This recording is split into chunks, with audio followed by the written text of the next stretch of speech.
This podcast is a quest for well-being, a quest for a meaningful life through the exploration of fundamental truth. Enlightening ideas, insights on physical, mental, and spiritual health. The inspiration is love. The aspiration is to awaken new ways of thinking that can lead us to a new way of being well. Welcome to Body, Mind, and Soul Healing Conversations.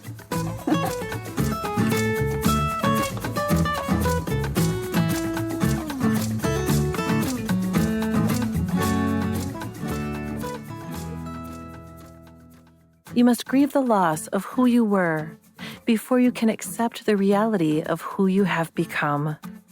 Susan Kelley is a successful author of humor and relationship books and is a veteran of the talk show circuit, including an appearance on Oprah.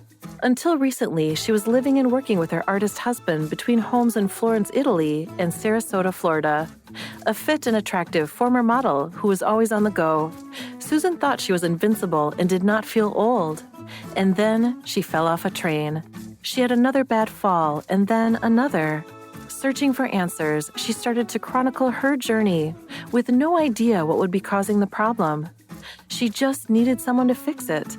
She saw a parade of doctors and specialists. Her often amusing and always frustrating quest ultimately led to a definitive diagnosis, a progressive condition with no treatment or cure. Now she had to figure out how to move forward. And she kept writing because she learned that an astonishing number of people are being challenged by chronic disease. Maybe you are one of them. These diseases and conditions have an impact on just about all of us. On these pages, you will read an honest, courageous, and brilliantly comic account about one woman's real-life challenges to find and then face a life-changing diagnosis. Valeria interviews Susan Kelley. She is the author of The Diagnosis Diaries, a frank, funny, and poignant book for anyone touched by chronic disease. Susan Kelley is also the author of Real Women Send Flowers, Why Men Commit, Why Men Stray, Why Men Stay, The Second Time Around, Everything You Need to Know to Make Your Remarriage Happy, I, Oprah, and Other Adventures of a Woman of a Certain Age, and Ciao, Pussy, a memoir of Florence, published in September 2015 and retitled Forever Florence, a memoir in 2022. Her best-selling relationship books have been translated into several foreign languages, including Japanese, Polish, Turkish, and Dutch. Susan has appeared as a guest relationship expert on The Oprah Winfrey Show, The Early Show on CBS News, Homepage MSNBC, Fox TV, and numerous other national and local television programs throughout the country, as well as hundreds of radio interviews in the United States and Canada. She lives in Florence, Italy, and Sarasota, Florida. Meet Susan at SusanKelleyAuthor.com. Here is the interview with Susan Kelley.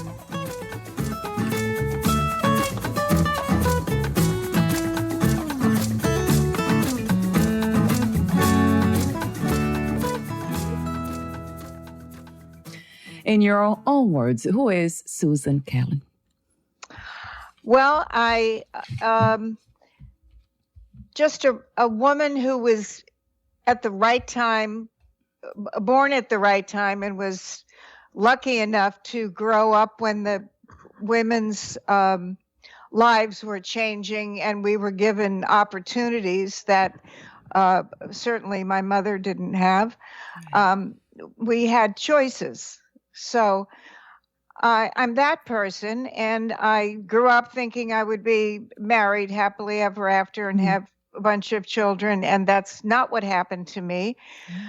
And because of the opportunities available, after I realized I made a mistake when I married my first husband, Mr. Wrong, Mr. Very Wrong, and stupidly brought two children into the world. But anyway, I had the opportunity to leave, and I did, and it was very difficult. And that was my first time that I actually identified. I identified as a single mother for many, many years and was just a fighter, determined to get back on track, even though I had this bad situation in my life. But then I became really, from that, a storyteller.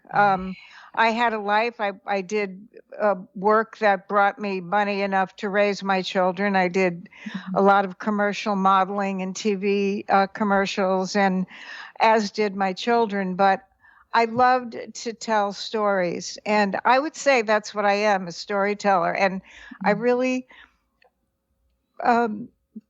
tell stories about my life.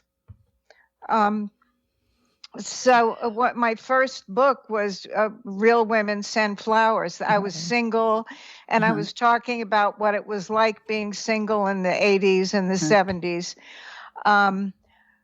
Now I'm telling a story that I didn't think I would be telling. I also wrote about living in Florence, Italy for many years, because that's what I was. And then I became a wife. But who am I? I would have to say I tell stories and put them down. And they generally, I'm writing about my life. So I write about things, the way I see things, and about living in Florence, about being single, about when I remarried for the first time. I wrote this Why Men Commit book.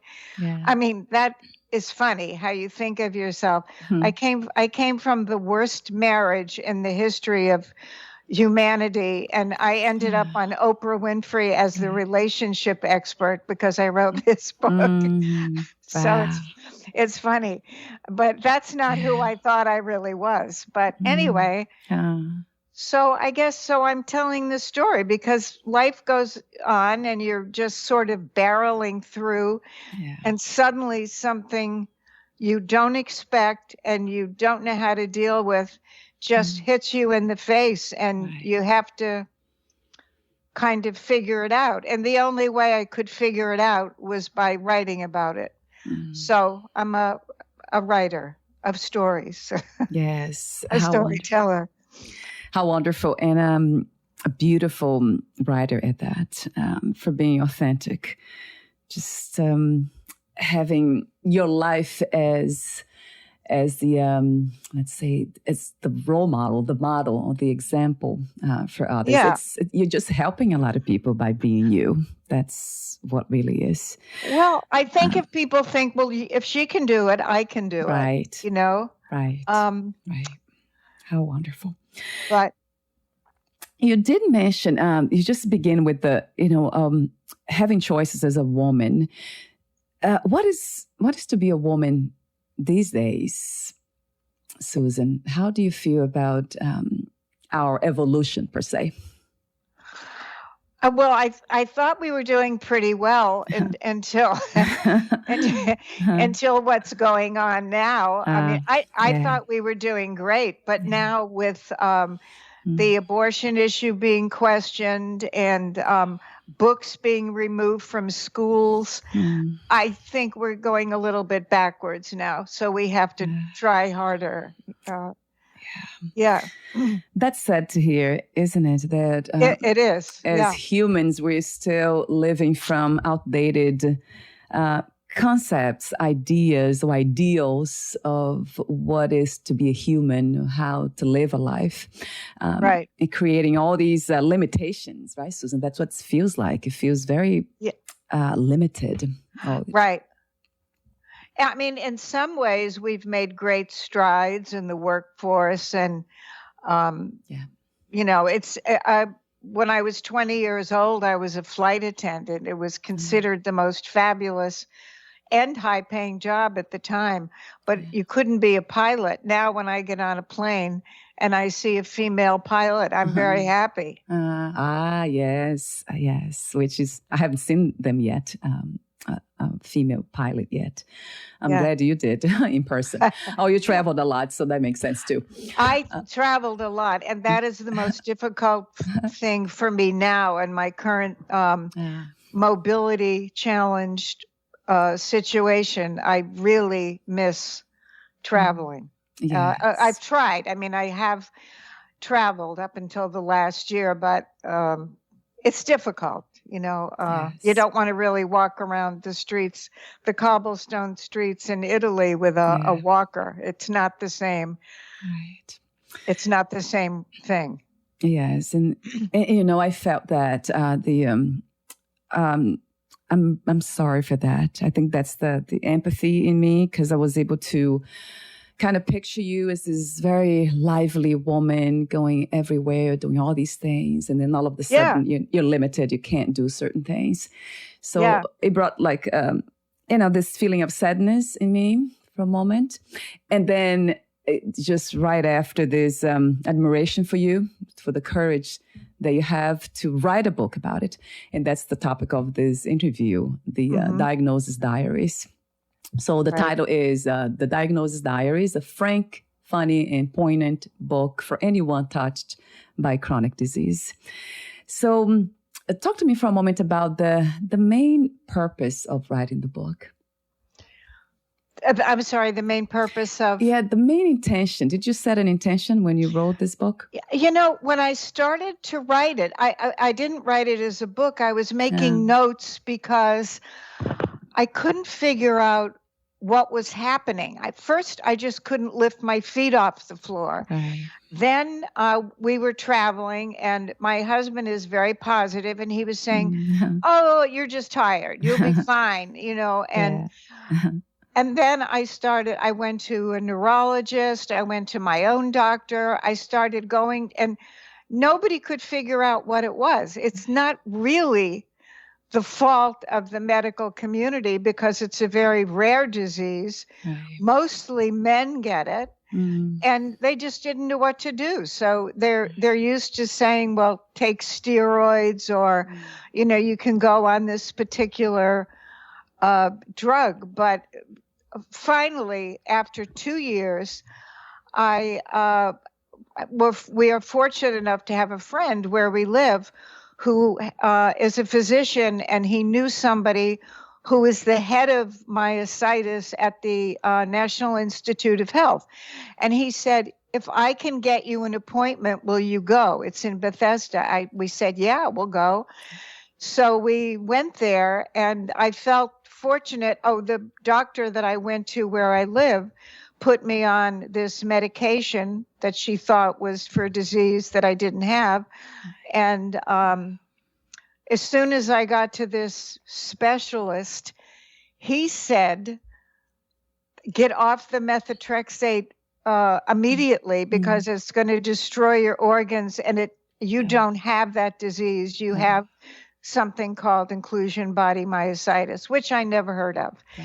And it's basically a slow-moving muscle degeneration, and you start falling. That's how people, and then you can't pick things up. It goes into your hands, but it starts in your quadriceps. And I was always exercising. And by the way, my mother had just died at age 99.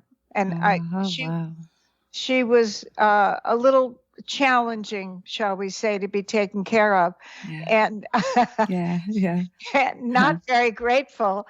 And my husband used to say, "She's going to kill you. She's going to outlive you." But anyway, that brings you. They don't know what this disease came from, but basically, what I'm finding out is that many things we do in our life trigger autoimmune diseases, like not handling stress. Right. Well, not taking care of yourself. I mean, there was nothing else wrong with me, and I was running around and really having a great life. I felt very, very lucky.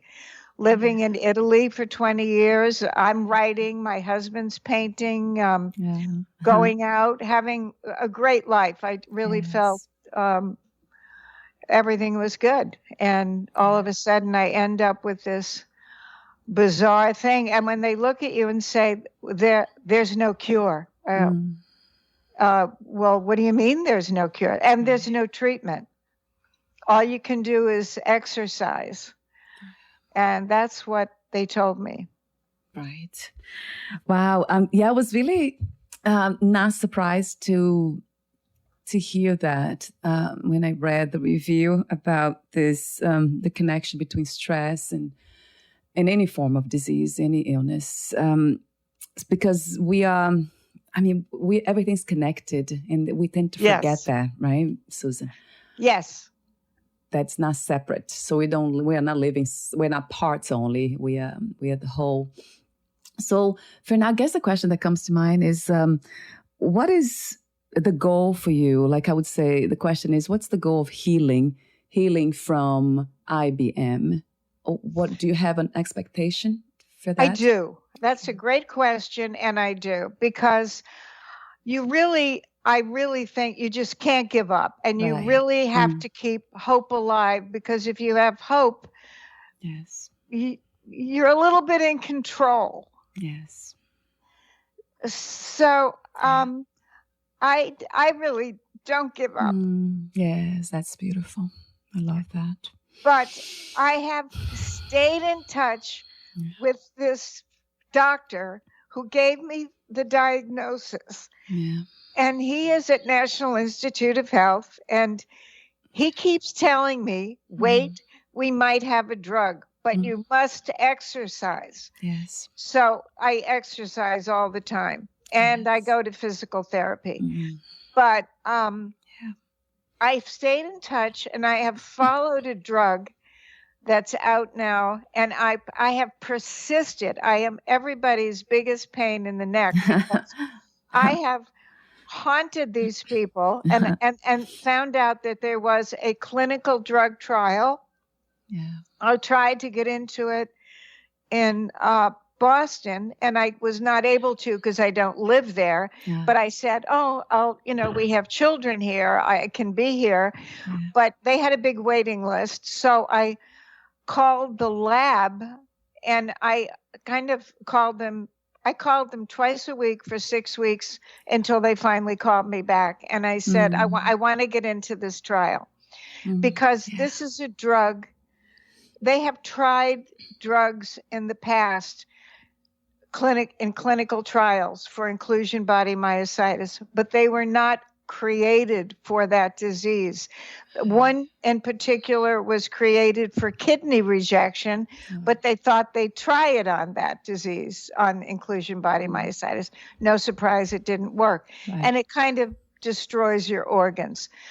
So I found out there was a new drug from a company in Newton, Massachusetts, and they had this drug that was specifically invented for inclusion by myositis, where it went after the T cells and stopped your body fighting each other and stopped the inflammation.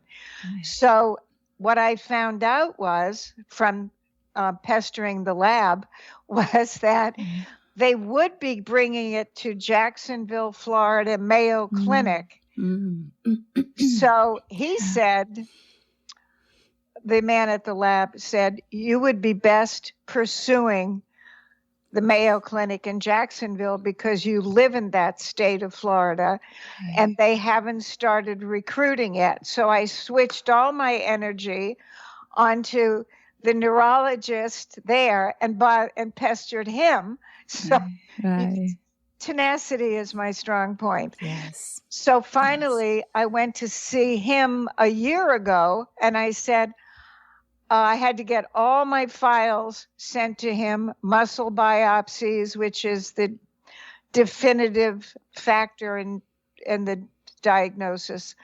I had all the records sent to this doctor in Jacksonville who would be in charge of the trial. And believe it or not, it finally came that the trial is starting now. Yes. And I went there. Your timing is great, even though we got delayed. The timing is great because I went to see them a month ago. It's a 5-hour drive, which in itself is risky. But anyway, I passed all of the tests. I was spent the whole day. They took about 18 vials of blood. They called me 2 weeks ago and said, we'd like you to be in the trial. So the persistence paid off. And I am supposed to be starting the 1.5-year drug trial this coming Monday. Wow, this coming Monday. That's really wonderful news.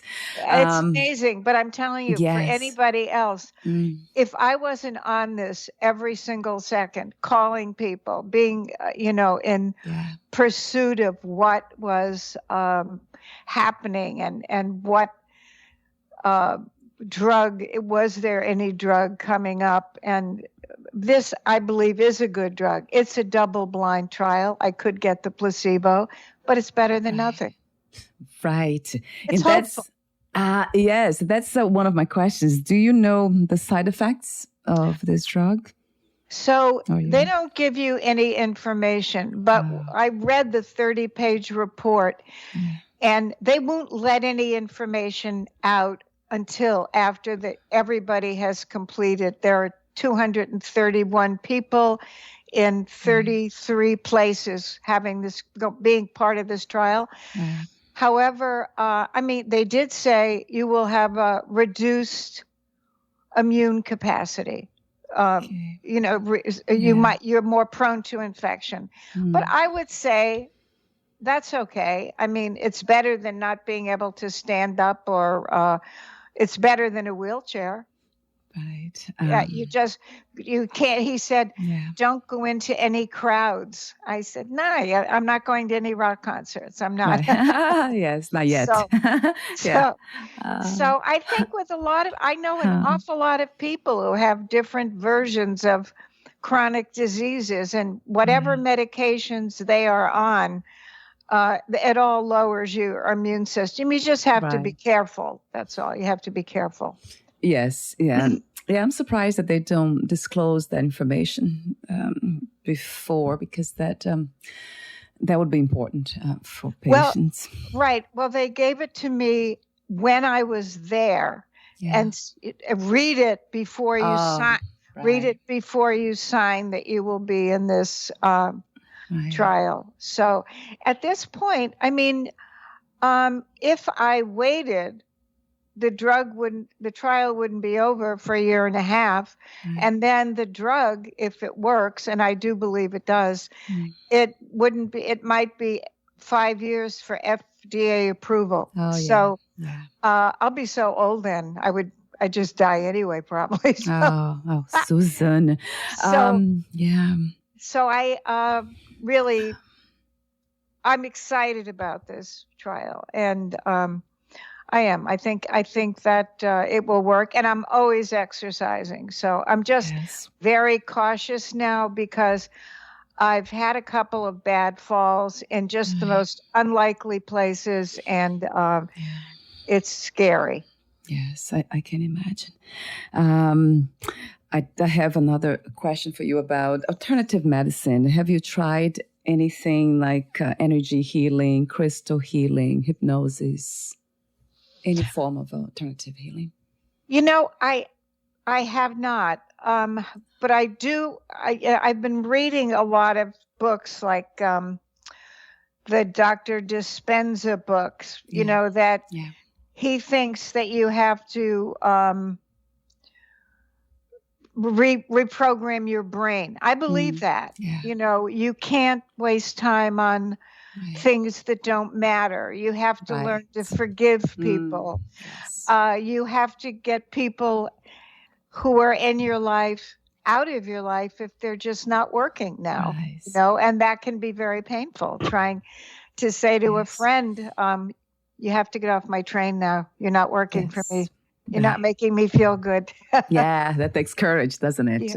Real courage. And it's sad, because you might love this person, but if they're negative and saying poor you, then it's like, no, you can't be a part of my life now. So, so I haven't tried the crystals, but I was actually looking into the therapy, the ketamine therapy. Yes, yeah, that's another one. Yeah. That's another big one now. Oh, yes. I think there would have to be somebody in California doing that. I don't think there's anybody around here where I live that I would trust doing that. But I don't think I could do that with doing this pill.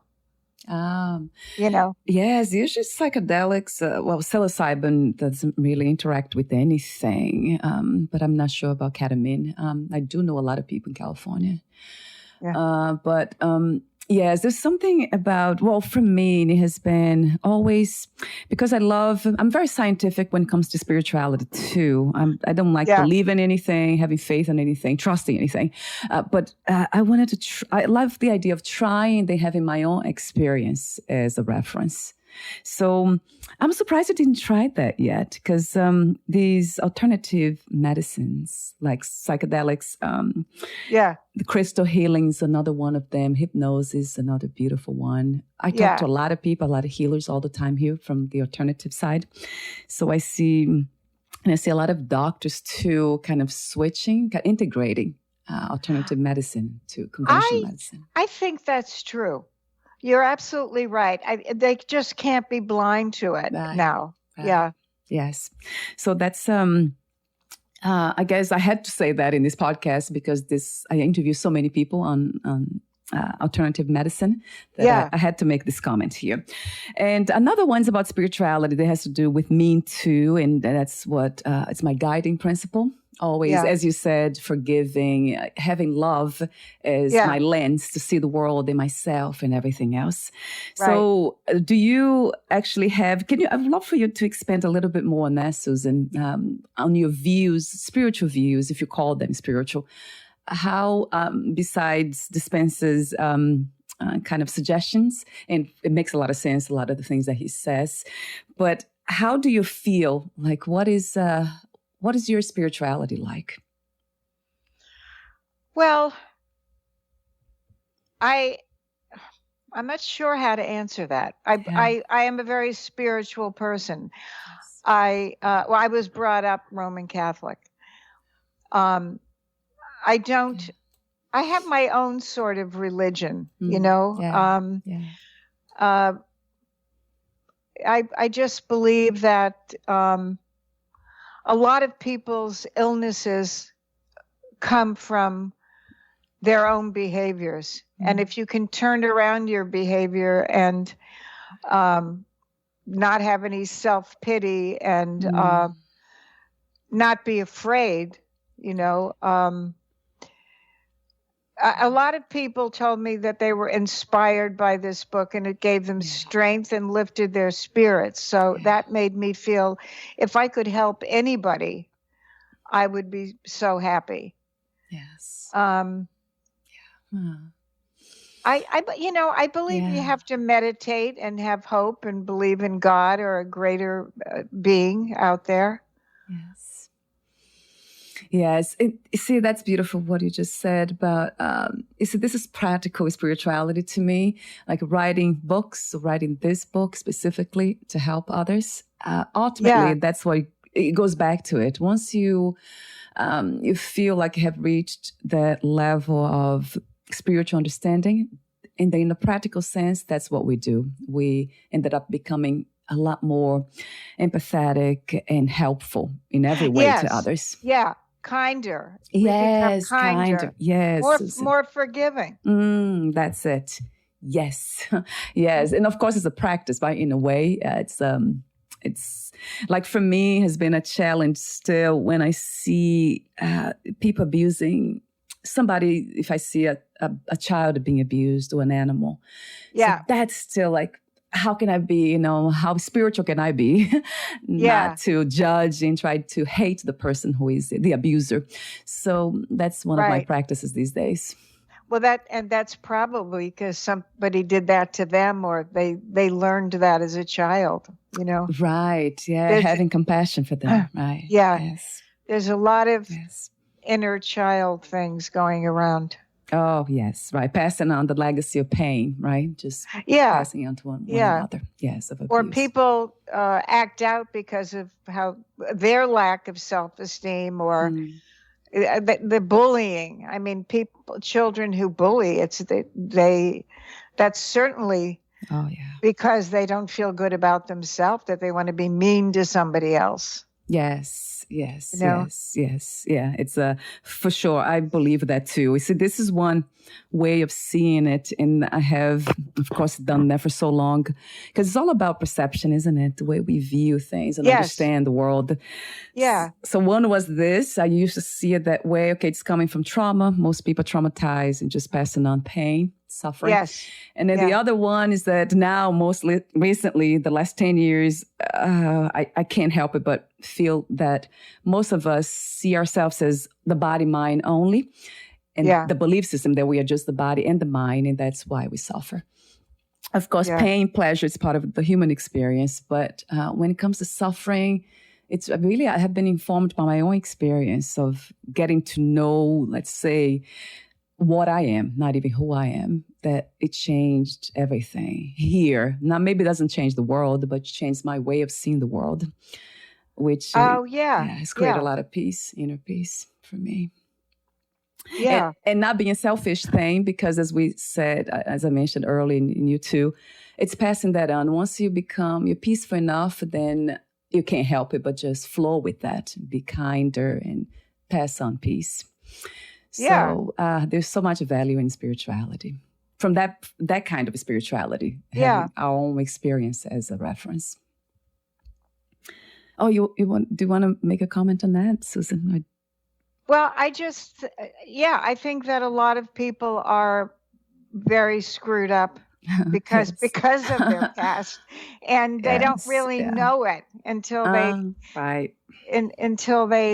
because you're just barreling through life trying to make ends meet in the beginning and find a career and find a relationship. But how you react in all of those things is really a result of your inner child or whatever.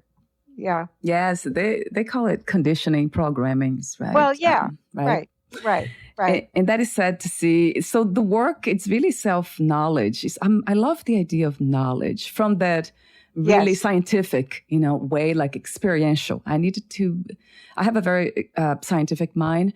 If I have to try something in order to know, I cannot really say it that it works unless I try it. So there's something about that.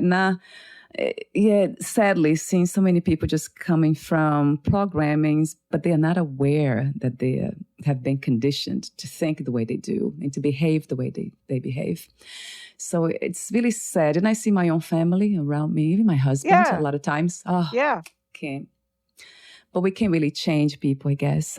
Just kind of be around them, be a support for them. Right. And that's what I do. Yeah. I mean, I know I can talk to people, and I won't. A relative of mine, every time I would talk to her, I would tell her a story or something, and she would immediately go to a negative. I could see her brain going around trying to find, yes. I mean, it's just, it's learned behavior. But I'm just hoping that this book is about rising above adversity and moving forward. And it's a big challenge. And it's like a journey book. You're not who you were. So you're navigating. The beginning of this, when I started writing it, was about navigating the disappointment and the frustration of living with things that we don't get to vote on. A bad diagnosis. Yes. It's hard to stay positive. The initial reaction, you got to really try hard to not say, why me? Because it's really, why not me? I mean, and it's a challenge. You have to really program yourself to take one day at a time and stay in the present moment and not to constantly project to future events. And there are a lot of bad diseases out there. And I mean, I'm not the worst for sure. And as Peter Frampton their guitarist, was diagnosed with this. Mostly men get it. We're not. And he said it's not life ending. It's life changing. And that's true. So you have to learn coping mechanisms. And I mean, some of them are, I eat a pretty healthy diet and I always exercise, but we love to walk. And all of a sudden, I went from a cane to a walker, holding on to my husband with a cane. And he's strong, fortunately. But, you know, you have to learn to navigate the new normal and maybe just have faith. Maybe that's where your faith comes in. Just hold on to your faith and hope for the best. And, you know, it's not just, you can't be full of self-pity. Yes, Susan. I love that message too. And of course, I know you just spoke of faith and hope, but you have been doing so much. So it's not that you are really hoping, praying for something to happen. You are taking action and you're doing something. I am hoping and I am praying, but I'm taking a lot of action. And I mean, there were times that, like my husband said to me, why do you have all these shoes? You can't wear them anymore. And I looked at him and I said, well, maybe, you know, maybe. And part of this disease is most people get neuropathy in their feet. So I had to give away all my really nice shoes because all I can really wear, and it's not, I don't care when people say, hey, sneakers are in now. Yes, I love them, by the way. Yeah, right. But I don't feel like going to a black tie affair with sneakers on. But but I had to give away my all my heels, and some of these shoes I loved. But the good thing was I have a wonderful Pilates teacher that I go to twice a week for years and years. And I brought her a pair of shoes once and I said, I don't know, but I've never even worn those once. And she put them on. She said, oh, I feel like these were made for my feet. So I gave her all my shoes. And she was very happy. And my husband said, well, if you can walk in heels again, I'll buy you new ones. So, so you do have to learn to adapt. But one thing I have to say, I mean, some things are funny. We went to New York last June, and I don't think I'm up to it this June, but we used to go every year for our anniversary. So now part of this disease is, well, it's in your quadriceps, and I can't get up off a chair. It's very difficult. So if you go in a toilet in a bathroom, imagine some of the new planes have very low toilets. And add a little turbulence to that. And so my daughter, and I said to my daughter, who happens to be a doctor, and so is her husband, but she's a big camper. And she said, Mom, you have to get a she-pee. And I said, I don't know what you're talking about. She said, it's for campers. It's for women. So you can pee standing up. Okay, this was life-changing for me. I now have to put it in my pocketbook. So otherwise, I'd have to have my husband standing outside a toilet in a restaurant and him yelling in, are you okay? Can you get up? That's really embarrassing.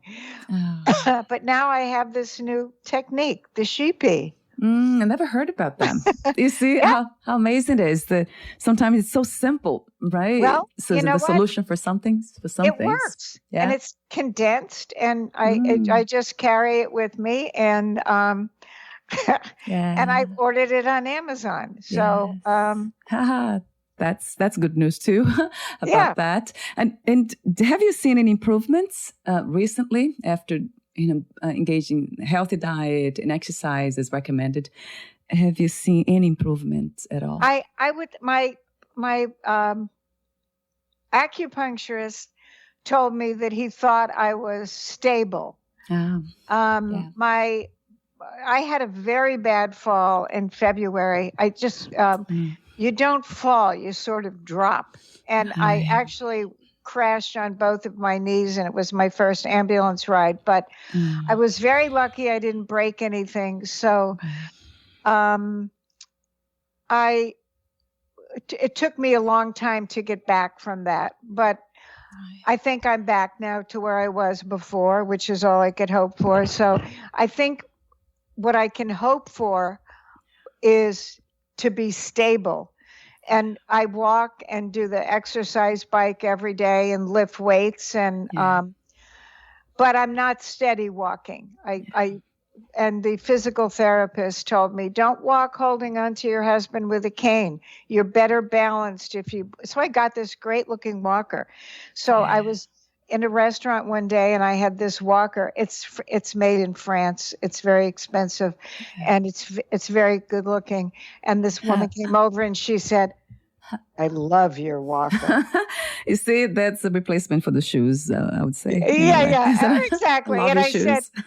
said, I wish you told me you loved my fabulous shoes or my fabulous bag or something. But and then somebody else said, stunning walker. I mean, it's like, what? Yes, yeah. So anyway. You see, I love that too about you, right? Because you're now letting go of the things that you used to like, beauty, things that look good and against the body, the physical body, and clothes and all. So that's lovely. And I love the way you talk about your husband too, and how. Well, he's great. I mean, he's a bonus. I love that. See, that's another reference too for all of us.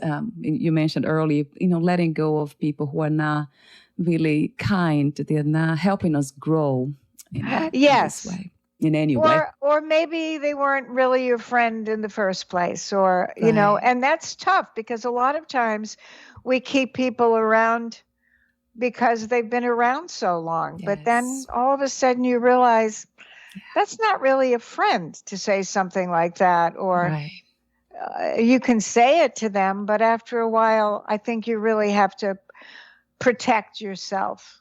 And,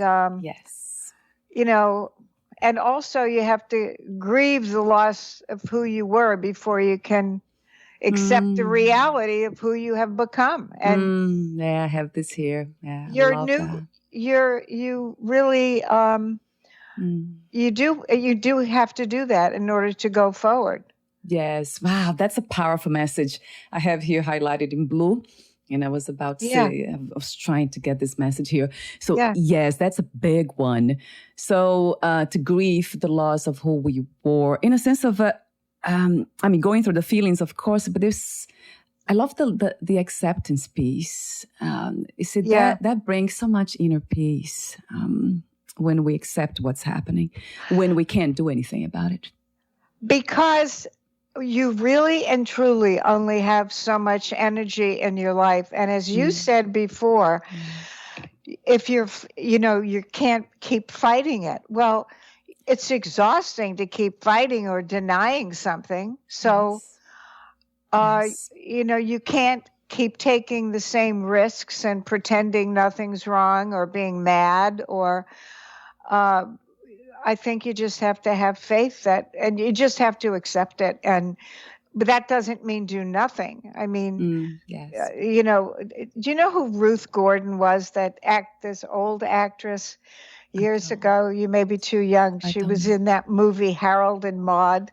Ruth, I don't know who she is. I'm writing it down here. She had a great quote that somebody asked her, "Why did you never make it until you were older?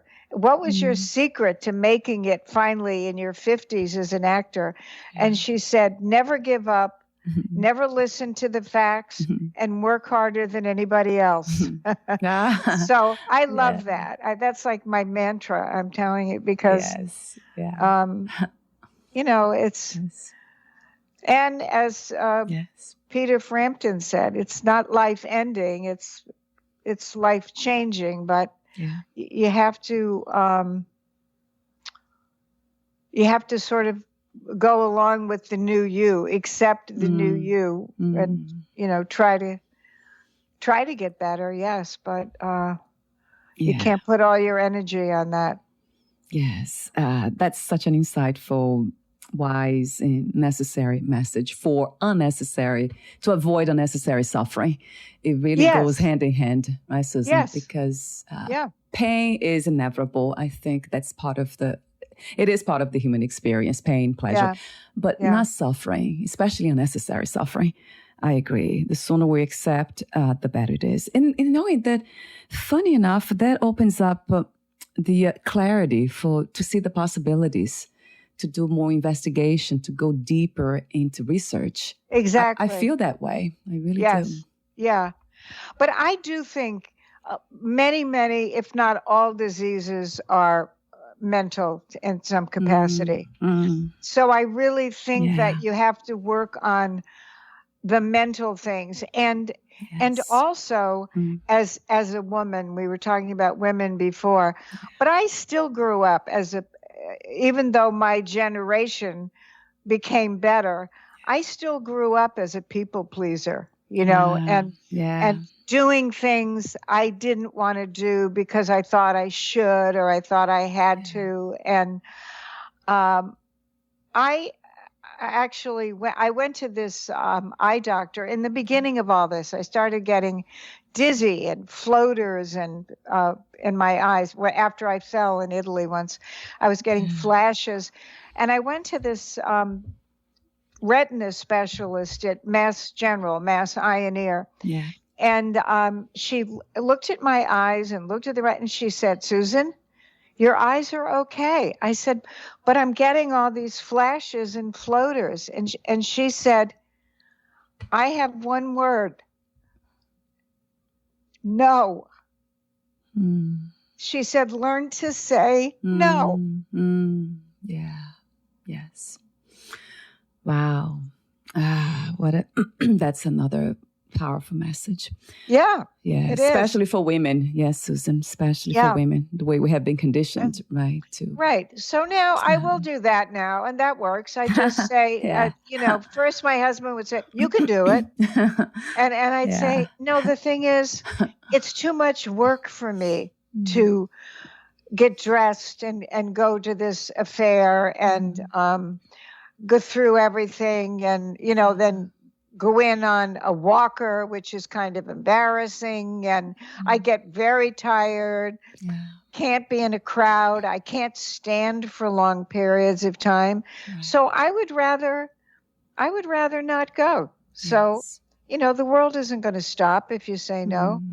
I think you really have to learn to take care of yourself, which is not easy to do. Yes. You see, especially if it's coming from self-love, then self-kindness, self-knowledge, then it becomes easier that way. For me, has been coming from deeper, as you said, mentally, the healing psychologically. That was really important.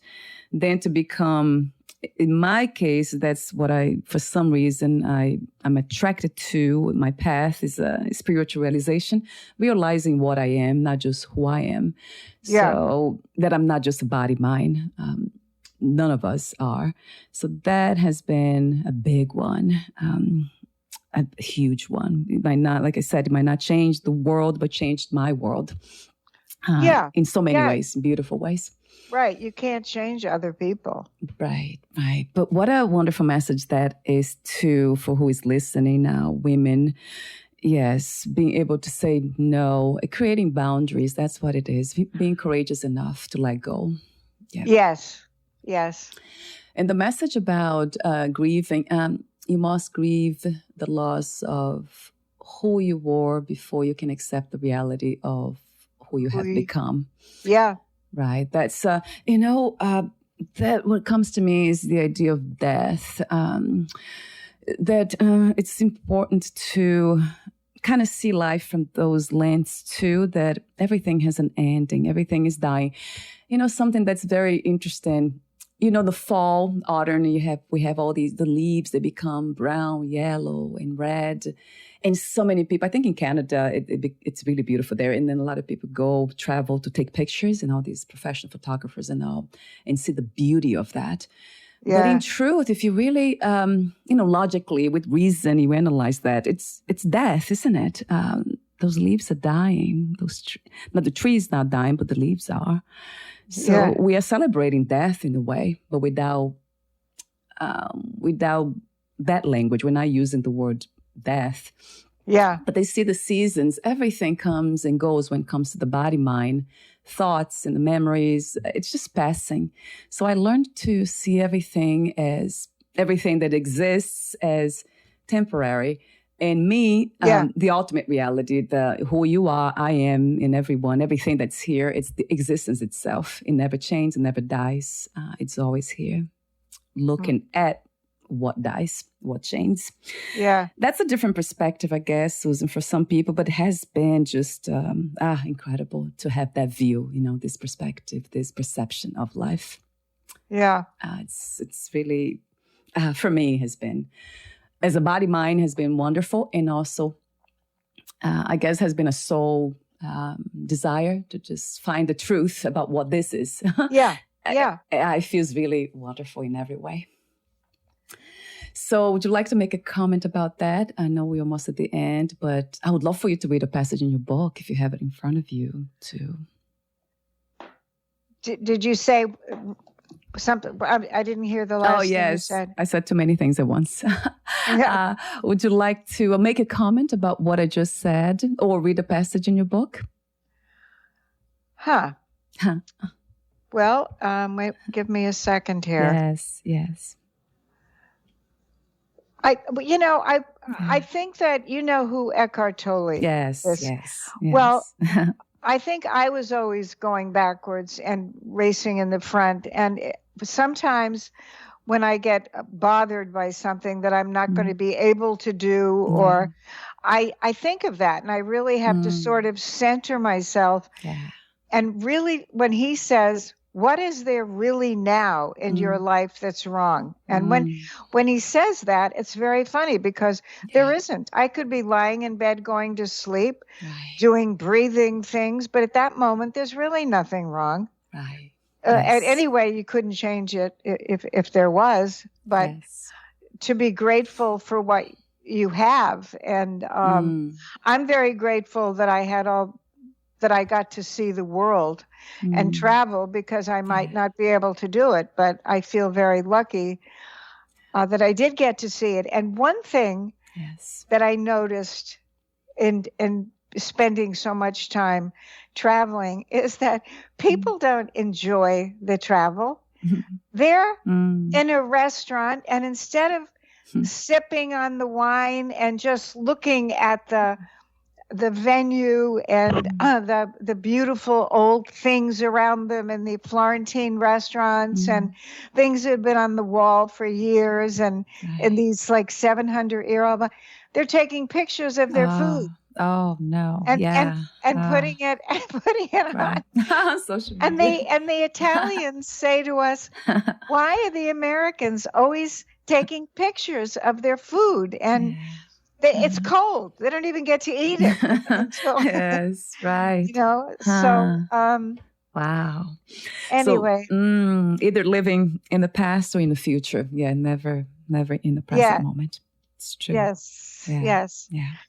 So I think that you have to, mourn. I mourn the loss of high heels, but so does Debbie Harry. She can't wear high heels either. So at this point, it puts everything in perspective. It's more like you can, if I can walk, I'd be happy. Forget the high heels. I just want to be able to walk. But I was looking for the Frankel quote in my book, because I think it is the most significant, and I can't find it.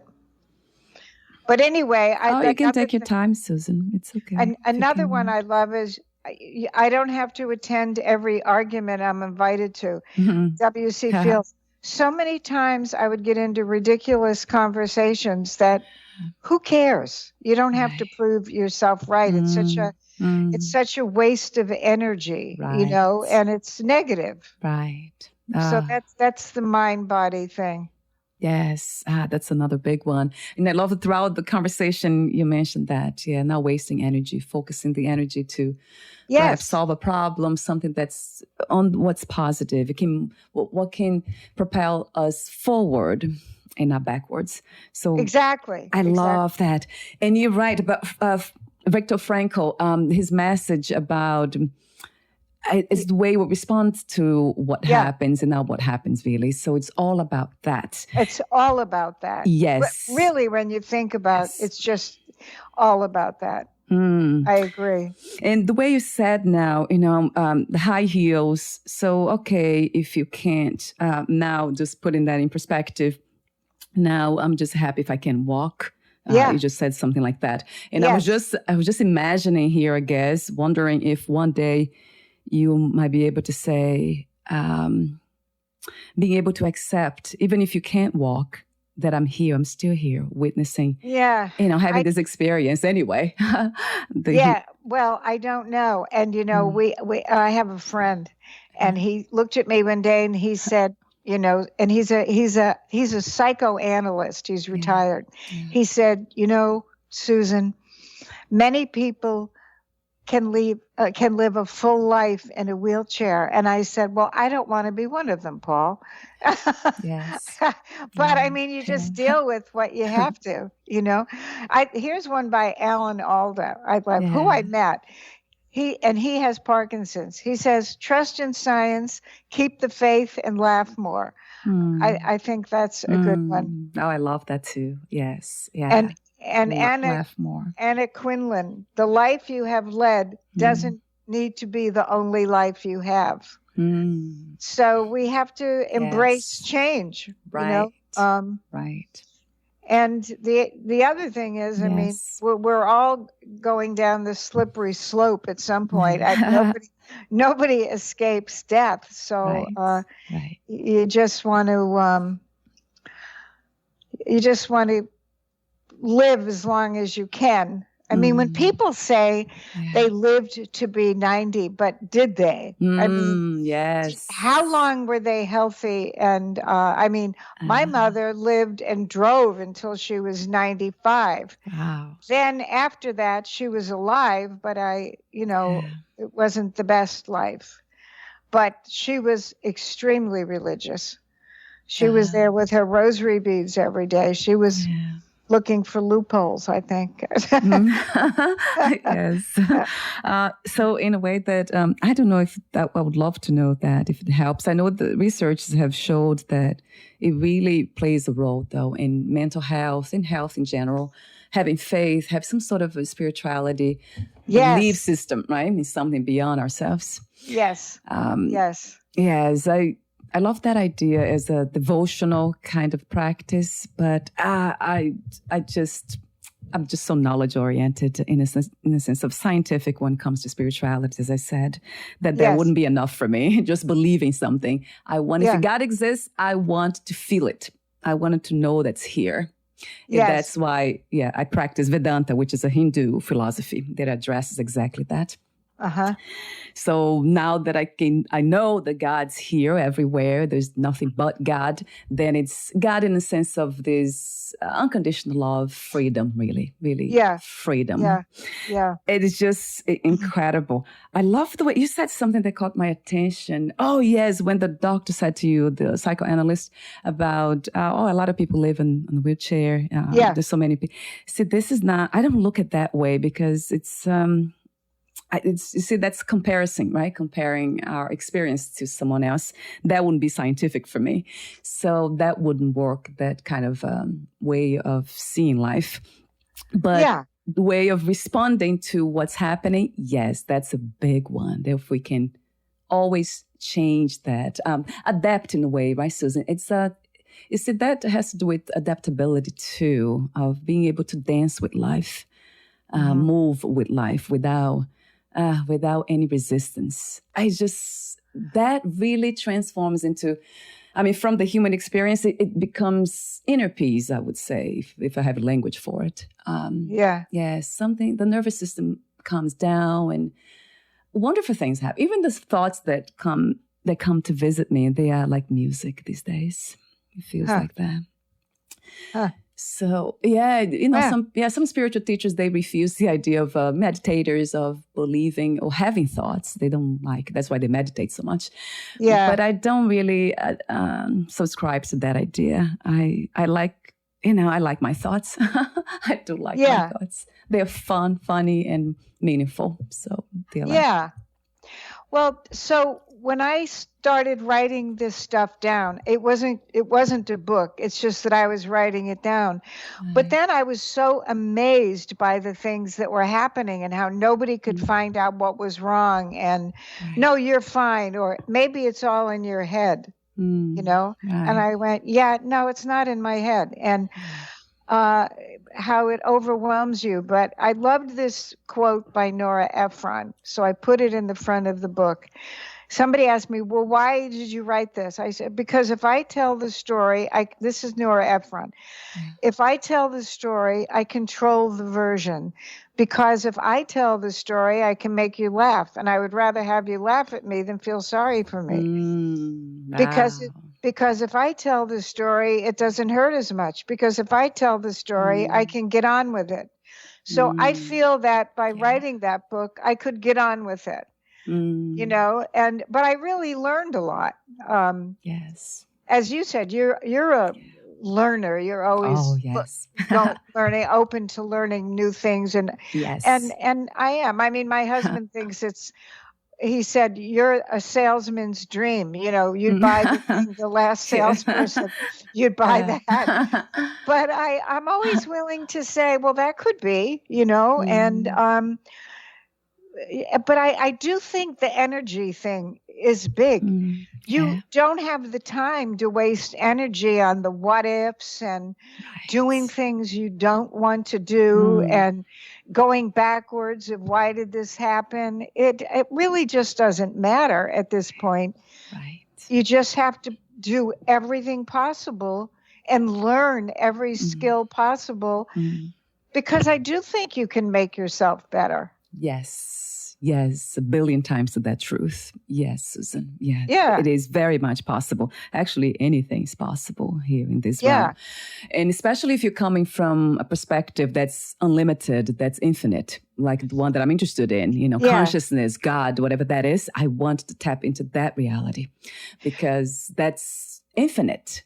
And I always thought I was very psychic, and I've gone to psychics in my life. So my father died on November 11th, 20 years ago.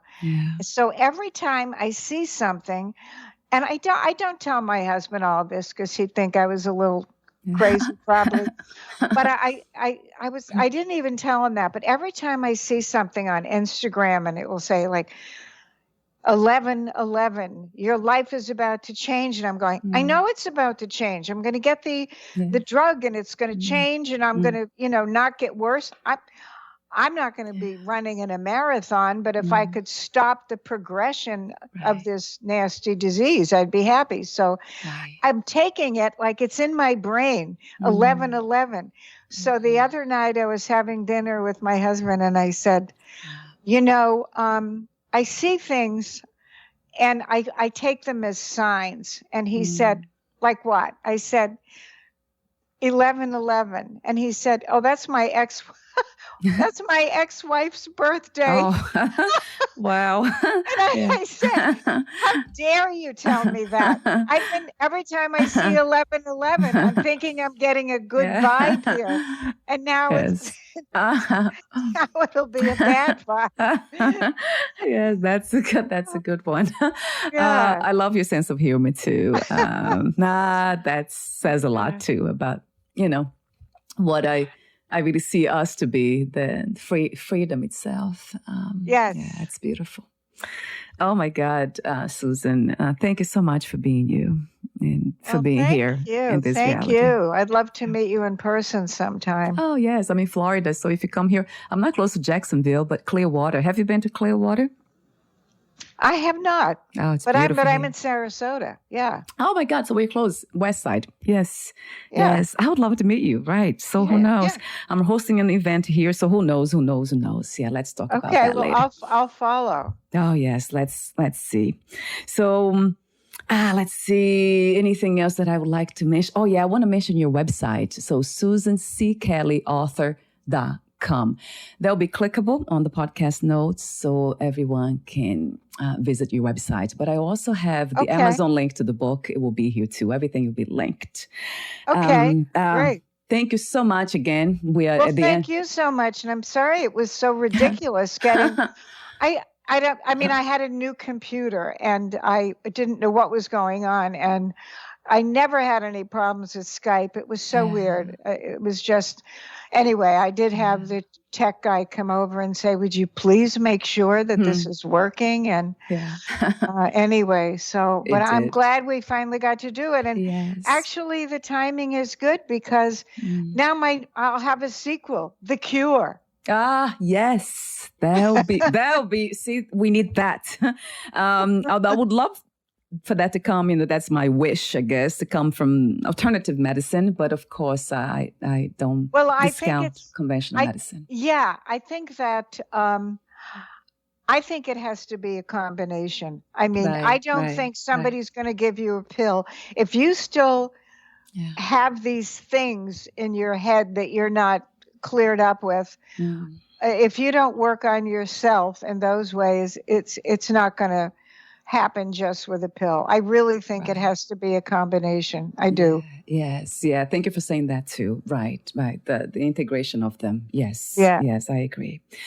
So Susan, has been wonderful to have had this conversation with you. I love your presence. I love your messages. I love your work. I love everything that you represent. And your message, especially now, is just so important for humanity, going through so much so people can see what is to live something like this, go through this change, this huge change that you've been through.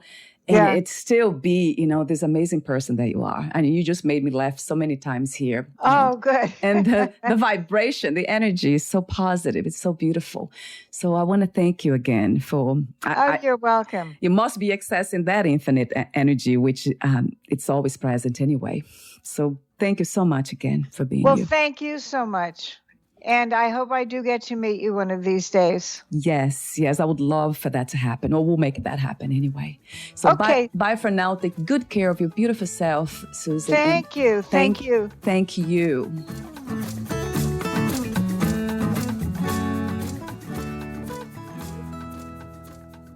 Thank you for listening.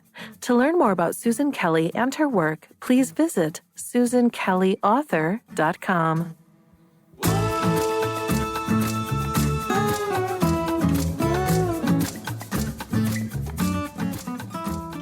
To learn more about this podcast, please visit fitforjoy.org/podcast. Thank you again for listening, and bye for now.